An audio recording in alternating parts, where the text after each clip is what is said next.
Hello, Stephanie, and Jax loves you.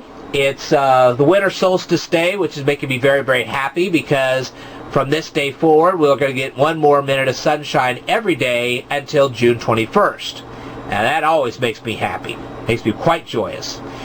And I wanted to first of all say that I have these people, they'll write me these emails, and it doesn't necessarily come over to here to YouTube, and it doesn't necessarily end up in my comments, but they will stand there and they will say, well, gee, you're overwhelming with theological videos.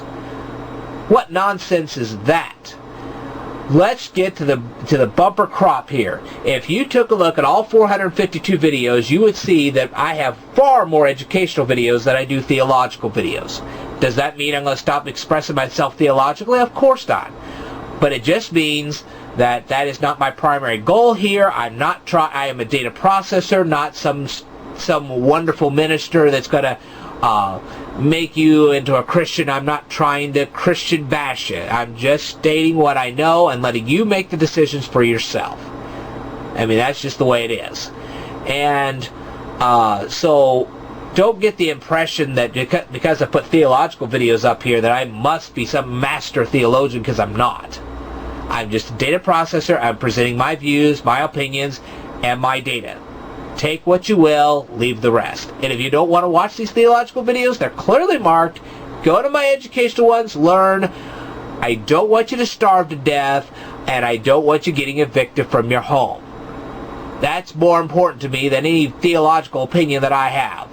As long as I know that you're not starving to death, or you're not being evicted from your home and freezing to death, that's fine with me. The rest is just kind of dribble. Alright. Now, let's take a few notations here. I'm doing a little commentary on my Abram and Lot. I'm sorry it sounded a little rough. Sometimes the Bible does sound a little rough. After all, Jesus came to earth and he said, I did not come here to bring peace but a sword.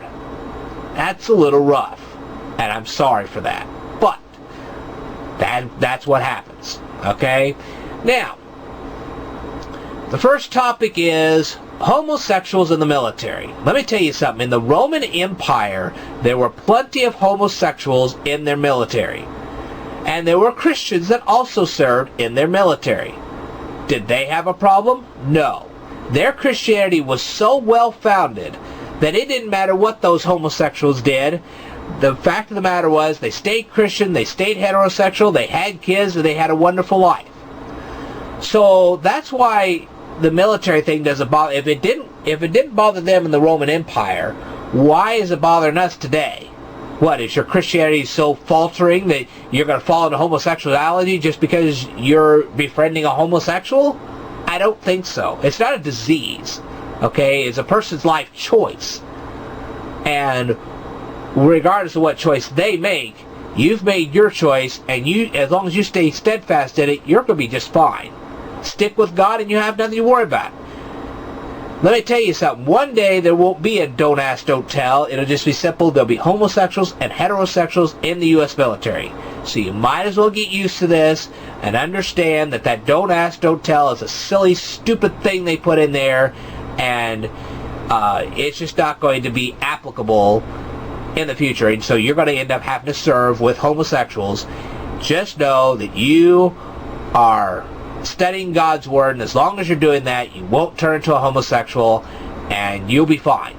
Okay? So don't let some homosexual bother you with their beliefs. It's a matter of what you believe inside of yourself. Okay? And I will tell you more in a future video.